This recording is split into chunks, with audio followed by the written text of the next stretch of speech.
बातमी आहे क्रिकेट विश्वातून। भारतीय कसोटी संघाचं कर्णधारपद शुभमन गिलकडे गेलेलं आहे। इंग्लंड दौऱ्यासाठी भारतीय संघाचा कर्णधार हा शुभमन गिल असेल। ऋषभ पंतकडे भारतीय संघाचं उपकर्णधारपद आता देण्यात आलेलं आहे।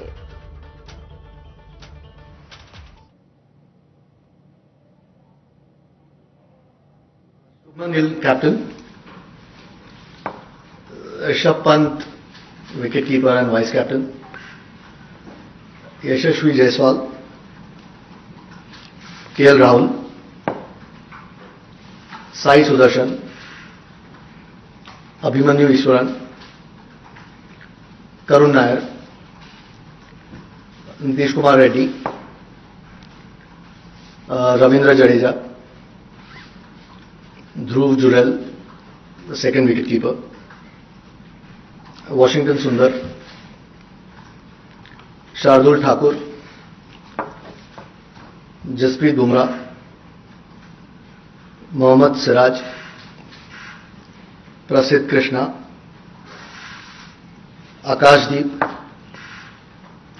Arshdeep Singh and Kuldeep Yadav. It's a 18-man squad. त्यामुळे भारतीय क्रिकेट संघासाठी ही महत्त्वाची घोषणा आहे। भारतीय कसोटी संघ जाहीर झालेला आहे। त्याचबरोबर अत्यंत महत्त्वाचं कर्णधारपद आणि उपकर्णधारपद देखील आता जाहीर झालेलं आहे। रोहित शर्मा आणि विराट कोहली यांच्या निवृत्तीनंतर भारतीय संघाचा कर्णधार कोण होईल याची उत्सुकता लागून होती। शेवटी शुभमन गिलच्या नावावर टीमचा कॅप्टन म्हणून शिक्कामोर्तब झालेलं आहे। रविंद्र जडेजा, वॉशिंग्टन सुंदर, शार्दुल ठाकूरही या इंग्लंड दौऱ्यावर असतील। भारतीय संघात यशस्वी जायसवाल, करुण नायरचाही समावेश असेल। जसप्रीत बुमराह, मोहम्मद सिराज, आकाशदीप भारतीय संघात असतील। कुलदीप यादवचा देखील या संघात समावेश असेल। मोहम्मद शमी तंदुरुस्त नसल्यामुळे इंग्लंड दौरा तो करणार नाहीये। केएल राहुल, अर्शदीप सिंगचाही संघात समावेश आहे। साई सुदर्शन, अभिमन्यु ईश्वरन, नीतीश कुमार रेड्डीलाही संधी मिळाली आहे। ध्रुव जुरेल, प्रसिद्ध कृष्णाला देखील टीम इंडियात संधी मिळालेली आहे।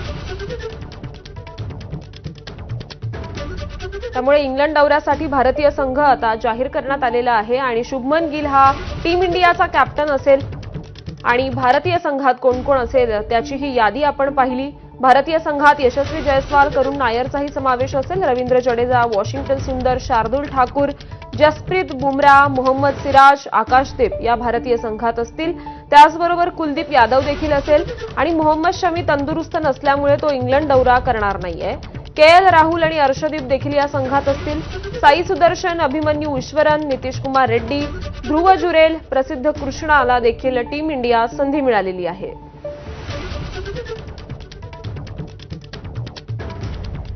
त्यामुळे रोहित शर्मा आणि विराट कोहली यांच्या निवृत्तीनंतर भारतीय कसोटी संघाचा कर्णधार आणि उपकर्णधार कोण होणार याची उत्सुकता लागून होती। शेवटी ती उत्सुकता आता संपलेली आहे। शुभमन गिल हा टीम इंडियाचा कॅप्टन असेल आणि ऋषभ पंत हा भारतीय संघाचं उपकर्णधारपद त्याच्याकडे असेल।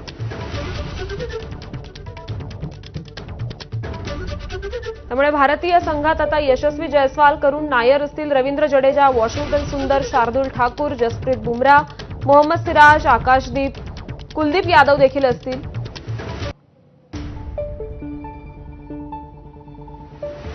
चौथ्या क्रमांकाच्या फलंदाजीचा निर्णय कोच गंभीर आणि कर्णधार आता शुभमन गिल घेणार आहे।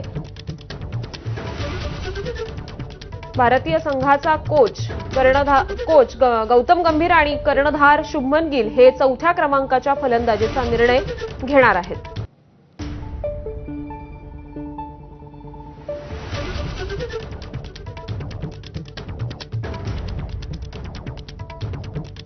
जसप्रीत बुमराह दौऱ्यावर 5 कसोटी खेळू शकणार नाहीये।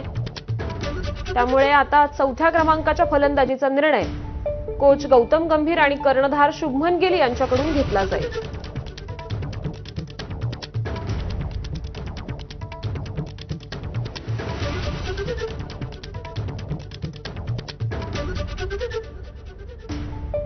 त्याचबरोबर साई सुदर्शनला देखील अखेर संधी मिळालेली आहे। त्यामुळे भारतीय संघामध्ये साई सुदर्शनच्या नावाचा देखील समावेश करण्यात आलेला आहे। या संदर्भात अधिक चर्चा करूया. आपण आपले प्रतिनिधी संदीप रामदासी सध्या आपल्यासोबत आहेत. संदीप, अखेर जी उत्सुकता संपूर्ण क्रिकेट विश्वाला लागून होती, भारतीय संघाचा कर्णधार कोण होणार, ती आज संपलेली आहे. शुभमन गिलच्या नावावर शिक्कामोर्तब झालेलं आहे. अधिक काय सांगता येईल? नक्कीच, कारण हा कसोटी दौरा जो होता इंग्लंडचा, तो भारतीय संघासाठी एक नवीन दिशा देणारा असणार होता. त्यामुळे ही टीम कशी असणार, हिचा कर्णधार कोण असणार, बुमरा त्याच्या तंदुरुस्तीमुळे आपल्याला माहिती आहे की वेगवेगळ्या कारणांनी तो पूर्ण कसोटी खेळू शकलेला नाहीये. त्याच्याकडे कर्णधार पदाची धुरा दिलेली असतानाही त्याच्या तंदुरुस्तीमुळे त्याच्यामध्ये वेगवेगळ्या समस्या होत्या. त्यामुळं आता आपण शुभमन गिलला कर्णधार पदाची धुरा देऊन आपली दिशा ही पुन्हा एकदा तरुणांना संधी देऊन त्यांच्यावर विश्वास टाकून त्या दिशेनं आपल्याला जायचं आहे, असं आत्ताच्या ह्या निवड समितीनं स्पष्ट केलेलं आहे. ऋषभ पंत याच्याकडे सुद्धा उपकर्णधार पदाची धुरा देण्यात आलेली आहे. साई सुदर्शन, ज्याने आपण आत्ताच्या या IPL मध्ये पाहिले की जो प्रचंड तुफान फॉर्म मध्ये आहे, त्याला अखेर संधी देण्यात आलेली आहे. अभिमन्यू ईश्वरनची पण खूप दिवसापासून कसोटीसाठी वाट बघत होते. भारतीय कसोटी क्रिकेटमध्ये रणजीमध्ये आणि डोमेस्टिकला तो कशा पद्धतीनं कामगिरी करतोय याच्याकडे पण लक्ष होतं, त्याला सुद्धा संधी मिळालेली आहे. सगळ्यात महत्वाचं हे आहे श्रुती की करुण नायरला, ज्याने पदार्पणातच त्रिशतक झळकावलेलं होतं, 300 धावा काढलेल्या होत्या, पण त्यानंतर दुर्दैवानं आपल्या भारतीय संघामध्ये इतके तगडे खेळाडू होते की त्याला संघात स्थान मिळणं आणि टिकवणं ते अवघड गेलं.